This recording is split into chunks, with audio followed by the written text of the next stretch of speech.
Əniz xanım özü rəqs və idman təlimçisidir. Özü çox hərəkətli olduğuna görə bəzən beli tuta bilir belə. Biz də onunla baxdıq, müayinə elədik nevrologumuzdan bir yerdə. MRT istədik. MRT-də də 5.5 idi, 5 millik bir yırtıq çıxdı. Ondan sonraki etapda artıq nevrolojik müalicə və fizioterapevtik müayinə və müalicə başladı. İndiki vəziyyətimizdən yerədir. Müalicəmizin bitib, artıq üstündə 2 həftə keçib.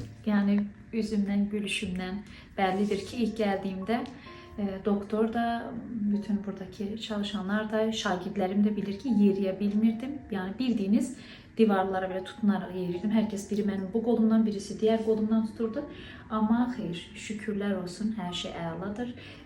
Sürəkli takib edirlər, Allah razı olsun, ilgilənirlər, soruşurlar, müayinəyə davam etdirirlər. Amma çox məmnunam, çox da sevinirəm. Çünki işim gərəyi mənim elə bir lüksüm olmur dinlənmək kimi. Amma bu halda, bu qaça-qaçda bu sonucu almaq məni çox sevindirdi. Təşəkkür edirəm sizə. Klinikamızdan bağlı fikirlərinizdir. Bütün yönetimdə, komanda, hər kəs gülər yüzlü ki, bu mənim üçün ilk olan bir qanundur. Çünki o insana enerji verir. Davranışları, hörmətləri, hər şey detaylı yeri-yerində ilgilənmələri, yoxlamaları bu çox zaten başda. Allah razı olsun. Sürekli takipdədir. Çox təşəkkür edirəm. Yəni kəlmələr yetməz, bunu söyləyeyim.